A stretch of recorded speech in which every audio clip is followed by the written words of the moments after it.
Rule number 6, ruthlessly edit. Yeah, okay.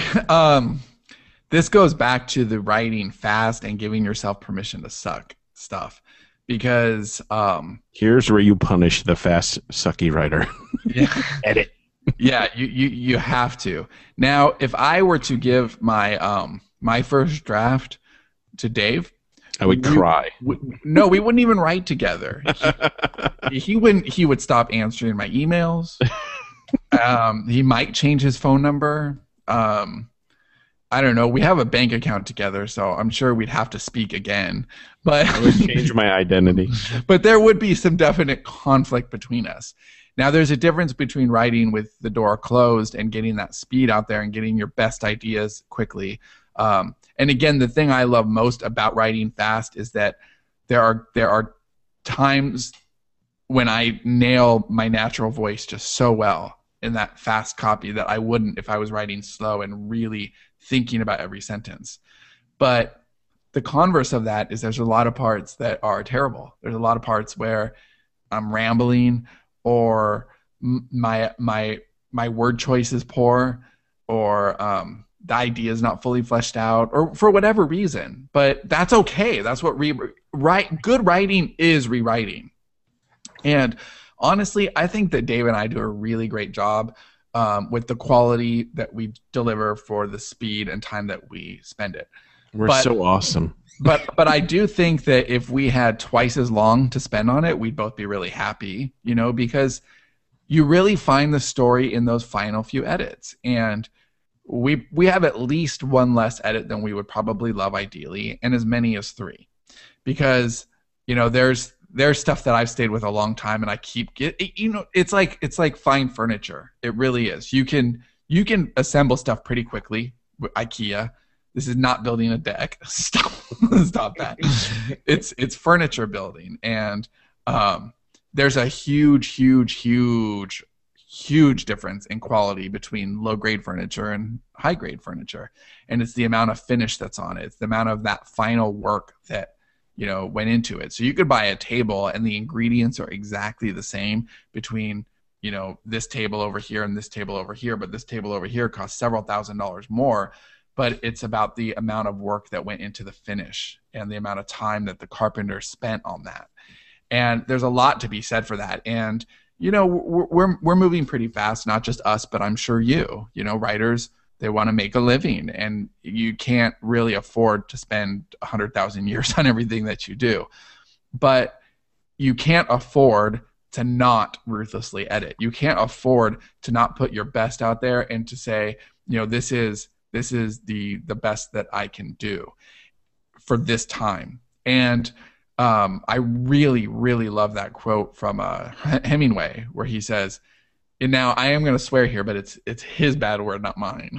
And he says, I'm not that great a writer. I just write a lot, and I know my ratio is 90% shit to 10% awesome, except he didn't say awesome. 10% great. He may have said brilliant, but that's kind of arrogant, so maybe not.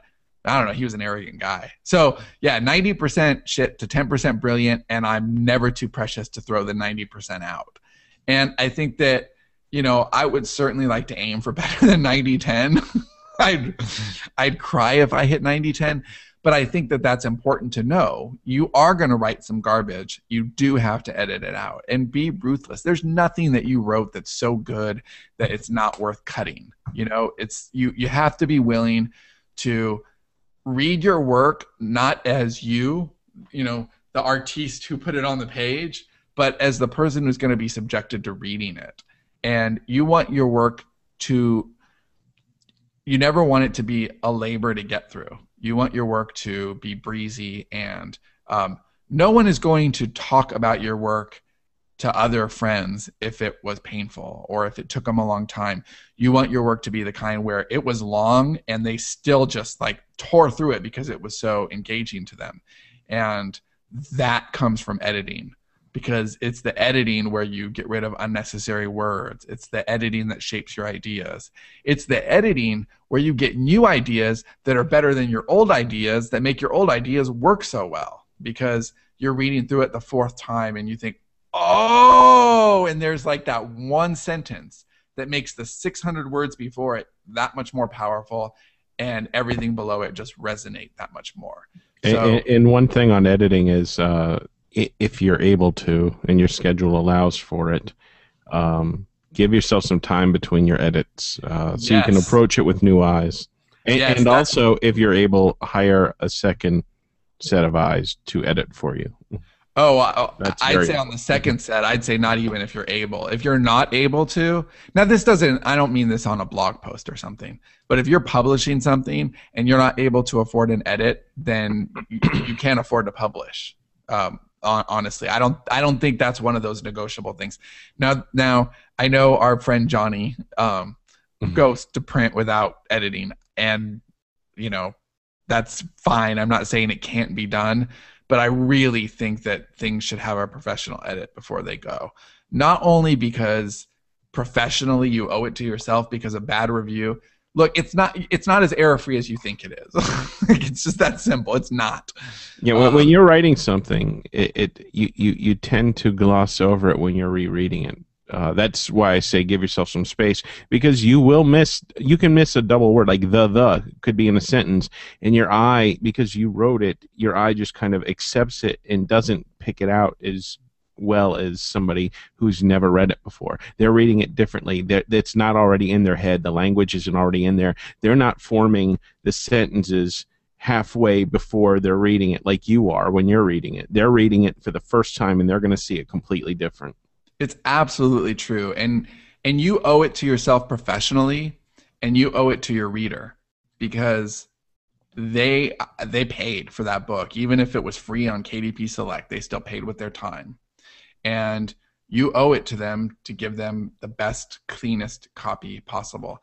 Now, there's all kinds of tricks out there. I mean, some people print their stuff.